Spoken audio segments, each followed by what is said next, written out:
Защото е горко, тъй скромно плачеш. Гарвана ли ти, птицо проклета, на чий там гроб тъй грозно крачеш? О, зная, ти плачеш, майко, затуй, че ти си черна рубиня, затуй, че твоя свещен глас, майко, е глас без помощ, глас в пустиня.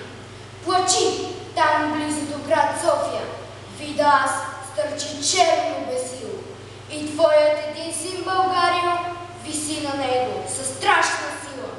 Зимата пее своята зла песен, вихрове гонят тръни в полето, и студ, и мраз, плач безнадежден, навяват на теб на сърцето. Гарванът грачи грозно, зловещо, псете и вълци вият в мъглата.